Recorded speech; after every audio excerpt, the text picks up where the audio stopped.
Hi Stan, I'm sorry I can't be with you in DC this year for this very important inaugural award, but I wanted to add my personal congratulations. In another life, you might have been a journalist or a librarian, and indeed, I think you have connections with both of those professions. But you share that concern for keeping us connected, for making sure that we are aware of what's going on and the best information and knowledge resources available, and that our practice is well informed. And in that service, you have spent decades creating a kind of knowledge infrastructure. For example, the profiles in knowledge which amplify the presence of other people rather than yourself.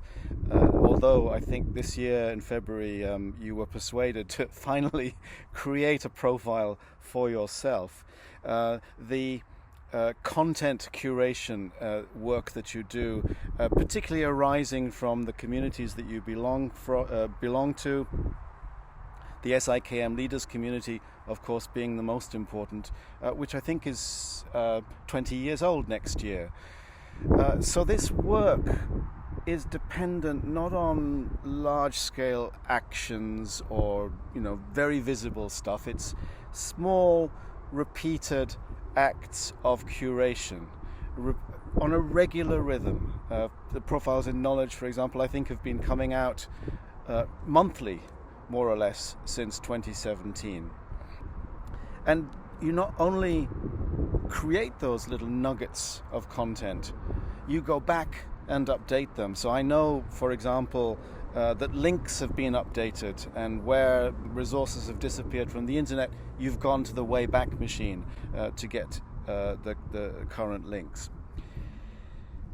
So there is this spirit of generosity in what you've been doing for us, and it is voluntary. There's no mandate for this. You exemplify the best aspirations and values of our profession.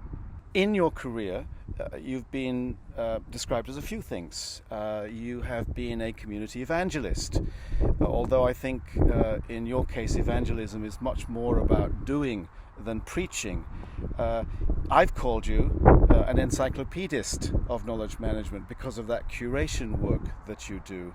I think in your early career at DEC, your nickname was Coach, and that resonated with me when I saw that in your profile. And I'm sure in that very difficult period, in the compact HP transition and the corporate politics that you were a victim of, I'm sure also that you were called other things, particularly when I read your comments about deciding to become pleasant but unrelentingly demanding to ensure that your colleagues got the best possible service from the KM function. I would say that you are a mensch, a man of decency, honor, integrity and service, and for that I think we owe you an enormous debt of gratitude.